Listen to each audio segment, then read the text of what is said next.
My name's Chapman. I have the General Gordon mining. What I'm going to show you is a bush assay.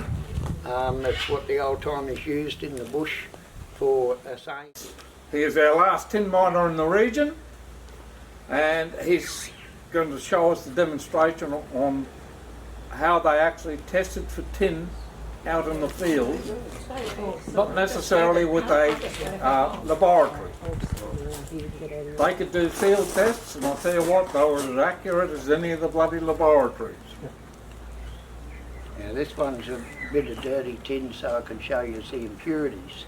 And what happens here is zinc and hydrochloric acid, and the acid will attack the zinc and it will bond to the tin, but it won't bond to anything else. It will only bond to the tin, and then you can have a look at the colours and see what's not grey, and that gives you an idea of the percentage of your stone or your concentrates. This one's a bit dirty, so we can see the impurities. The last one I've done had bugger all impurities in it.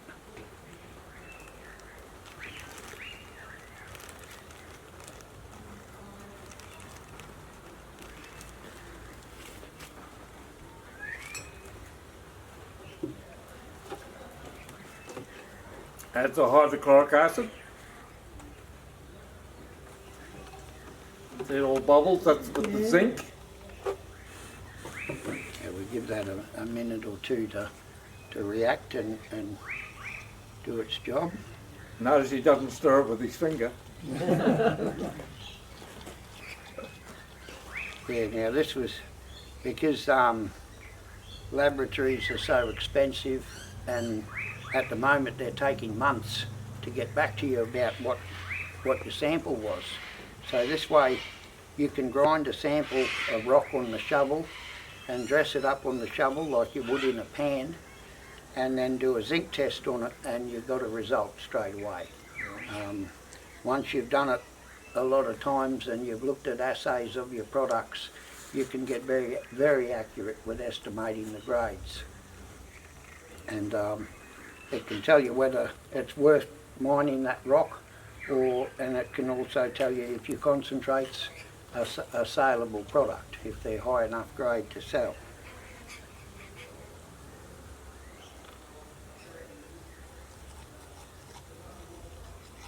What you're seeing is a dying art. That's right. The sort of skills Lance has got, there's not too many of them left.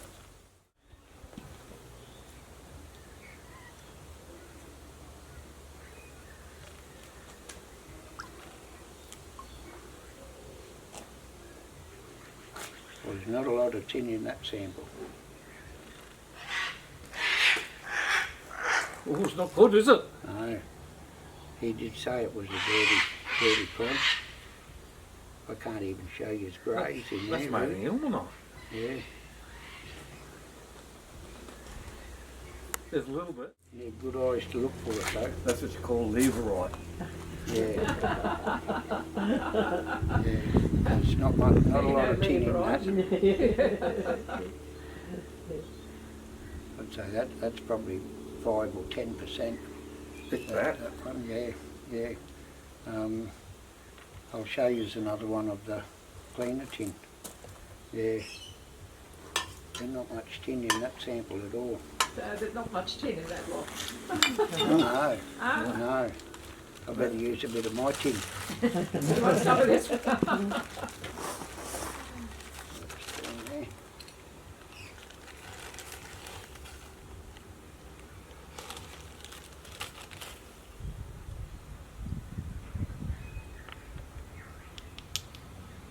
There's a rock in there, so there should be a bit of impurity.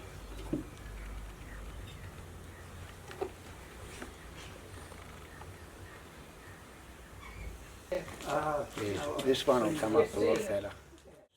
The old 44-gallon drums, the lids were zinc, so yeah, a lot of them used the lids from the drums. Yeah, well, I used to carry a bung out of the old 44 and a little bottle of hydrochloric. Yeah. You get to a creek, you do a dish. Oh yeah, that's good tin. And you could work out what the grade was.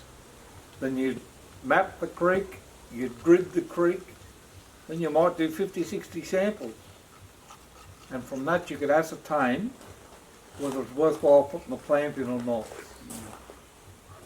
That's when we had people that wanted to Those achieve bubbles things in are our actually government. hydrogen gas coming off there. Yeah. And if it's all yellow and orangey, it means you've got a lot of iron in the sample.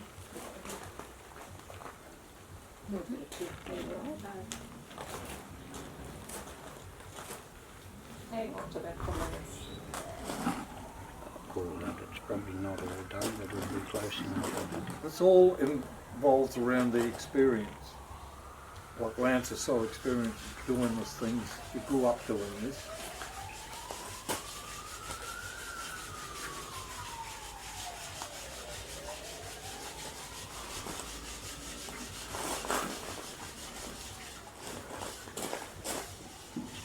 And the mine that he's got is called the General Gordon. Was named after the British General, General Gordon. Apparently the day that General Gordon died is when this mine was named the General Gordon. And when was that roughly? 1886. So, Really? So does the mine extend very far underground? Oh, They there's mined out some rich. three levels there.